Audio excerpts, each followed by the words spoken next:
Yet another woman has been murdered. Sefofatso Pule was found hanging from a tree. It seems that there is no use in reporting GBV. Women are being chopped up. Little children are having their bodies apart. How many children are suffer and die? There were thousands of them. And if at the first time they were told that injustice was being served, I don't think that it would have gone this far. Tens of thousands of criminals were still roaming the streets due to poor forensic investigations. In recent years, there has been an explosion in the backlog. It still looks like the numbers are going up instead of being corrected. We would love to see legal firearms reduced. The proposed changes to the Firearm Control Act will see firearm licenses no longer being issued for self-defense purposes. Enough, Becky. We've had enough. You have failed us for too long.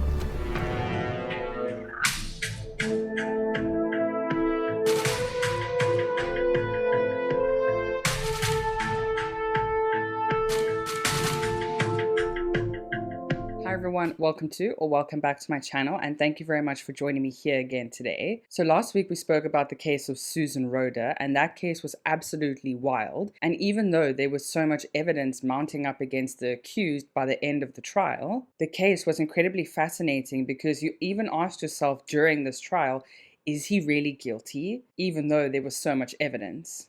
But if you'd like to, you can give it a watch. I will link it up here for you. Let me know what your thoughts are on that case. But today we're going to talk about an unsolved case, and here we can't actually confirm whether this person is guilty or not because this case is still ongoing. And we have to ask ourselves during this case, is it really as simple as the media is trying to portray it as, or is there something diabolical happening in the background that we just haven't heard of yet? But today we're going to talk about the unsolved case of Liezel De Jager. So, with that being said, let's get into today's case. Intended for mature audiences only. Today we are heading to Graaff-Reinet in the Eastern Cape. This town is the oldest town in the Eastern Cape, and it's the 6th oldest in South Africa. This area was known as being the center or starting point for the Great Trek, led by Piet Retief in the 1800s. There's a lot of agriculture here and is a big farming area. And in 1983, a young Liezel De Jager was born. She was a bright, ambitious young lady who wanted more out of life and to be incredibly successful.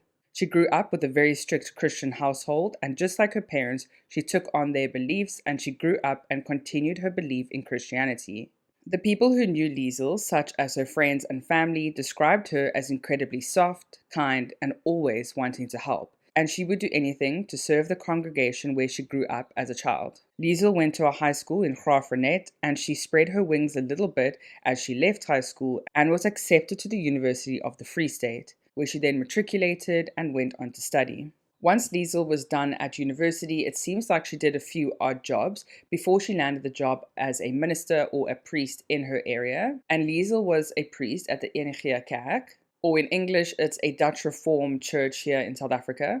This church was located in the Northern Cape in Uppington, and this is where she was quite a successful minister.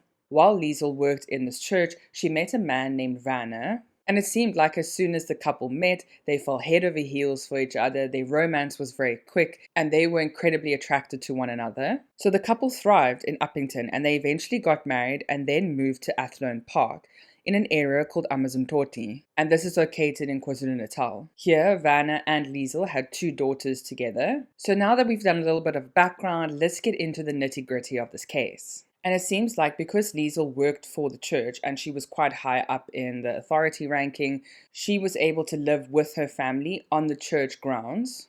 And it seemed like Liezel and her family lived quite a healthy lifestyle. Liezel De Jager was incredibly into fitness and she ran all the time. She was a very avid runner. Liezel would run every single morning to start her day, and it was no different for the 13th of October 2021. Liezel got ready, put on her tackies, and headed out the door of the church property at 4:45 in the morning approximately. And the reason why we know it's approximate is because there is CCTV footage on this property. So note for later, bookmark that. So Liezel heads out for her run. All is normal. She does this every morning with 2 of her best friends, so she is not alone.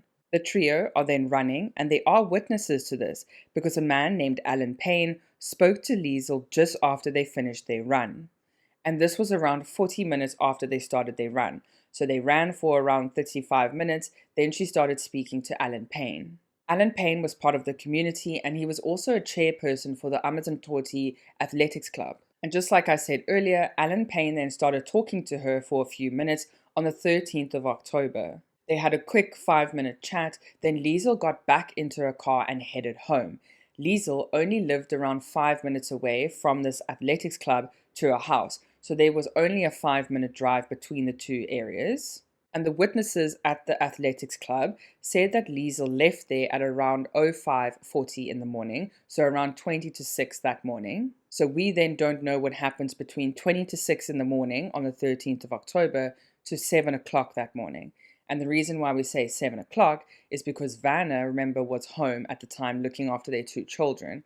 And the reason 7 o'clock is important is because that is the time that Vanna got out of the house, left the front door, and noticed something incredibly horrific. When Vanna opened his front door, turned to the side, he immediately saw his wife lying on the ground with strangulation marks around her neck. And sadly, Liezel De Jager was lifeless. Vanna then called the ambulance, police, and sadly, she was pronounced dead on the scene. When police got there, they had a proper look around with a lot of suspicion, because obviously that was their job. So police are looking around, they see Liezel sprawled out right under the staircase of their home. So basically, if I explain, Liezel and Vanna's front door was on the ground level, but there was a staircase kind of to the side of the house that led up to like a balcony area. And basically, as Vanna went out of his front door, he then turned to the side and the staircase was on the side there, and there he could see his wife lying on the ground. And police said that when they found Liezel's body, her handbag was still tucked under her arm like she was carrying it, and her cell phone and keys were right next to her, like in arm's reach. So police quickly ruled out robbery as a motive because everything she owned was right next to her and no one had taken anything. Her rings were also still on her fingers. Police also saw a bent plastic spade right next to her body. And the reason why they noticed the spade was because it was bent, there was a bit of blood on it, but also when they went closer to Liezel's body, they noticed tiny lines of blood around her neck. And all of this happened only meters away from the front door windows where Vanna and his children could have heard. And it does seem like Liezel was taken by surprise because she was carrying everything. She may have been looking at her cell phone. That's why it was so close to her. So police knew that the murder was most likely someone who knew Liezel quite personally because of the way that Liezel was murdered. Like strangulation, it is incredibly personal. So immediately, police brought Vanna in for questioning because they wondered how he couldn't have heard anything with his wife being strangled to death right outside their front door, basically. And also because Vanna was the first person to find her. Notice the time frame being only 5 minutes between the athletics club to home, so they could not really determine when she was actually murdered because there was a 5-minute time frame between the club and home, and also there was around about an hour and 10 minutes between where Vanna found her and when she left the athletics club. So there was plenty of time to do the crime. I also don't think I mentioned earlier, but Liezel at the time was 38 years old and her husband Vanna was 43. So sadly, the De Jager family did have a memorial service for Liezel, and her husband Vanna and the 3 children were there, and everyone else who loved her as well. Then strangely, a couple of days after the memorial service of his wife, Liezel, Vanna De Jager then magically disappeared. Vanna then went missing, and he was reported missing by Liezel's father, as they have not heard from him. Now, before we go any closer, apparently, according to those who were close to Liezel and Vanna, they said that they did not have a very good relationship. It was quite rocky. They often fought, but they kept everything hush-hush because of the presence that Liezel had in the community and because of her ranking in the church area where she was. But Liezel's dad, Henk van Zyl, really believed that Vanna was a liar, and he would try and tell everybody to make sure that they believed that Vanna was the main culprit for Liezel's murder, and that everyone should treat him like the criminal that Henk believes that he is. And apparently the reason that Liezel and Vanna's relationship was so rocky is because they had quite a tough time together in 2015 where Vanna apparently said to Liezel that he tried to take his own life, which according to the family of Liezel, it was incredibly devastating for her, not only as a wife to hear this from your loved one, your partner, that they may not be happy and things are really troubling their mind, but also it is really against her belief that someone takes their own life, and she didn't understand why he couldn't try and talk to her or try and get the help that he needed. But Henk van Zyl, Liesel's father, believes that Vanna was lying just to get attention from his wife, so we don't really know. But also what was really plaguing the couple was that Vanna could not hold on to a job, and Liezel was the sole breadwinner for her 2 children and her husband. Every time apparently that Vanna would even get a job, somehow he would end up losing the job. So Liezel was the only one bringing in money, and this was quite a lot of pressure on her. Vanna was also under debt review and was causing a lot of strain for the couple. But let's head back now to Vanna being missing. So like we said earlier, he was reported missing by Henk van Zyl, Liesel's father. But police did manage to find Vanna, and they actually found him in a sugarcane field. He was inside the couple's car, and he was in quite bad shape.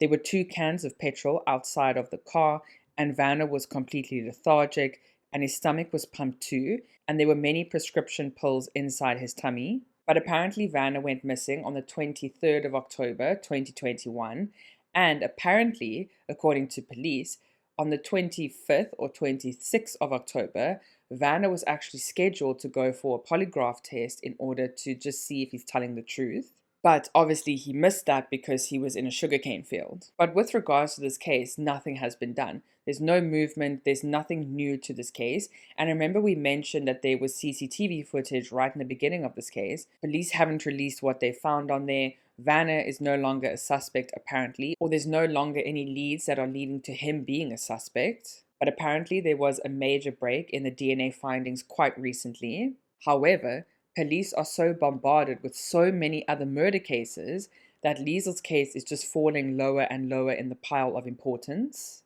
So there have been no arrests, no trial, and remember, everyone is innocent until proven guilty in the court of law. But this case does seem to be quite open and shut, but we also can't assume. Was someone waiting outside of Liezel and Vanna's house, waiting for her to come home, knowing her routine, and then just seeming to be such an opportunistic murder?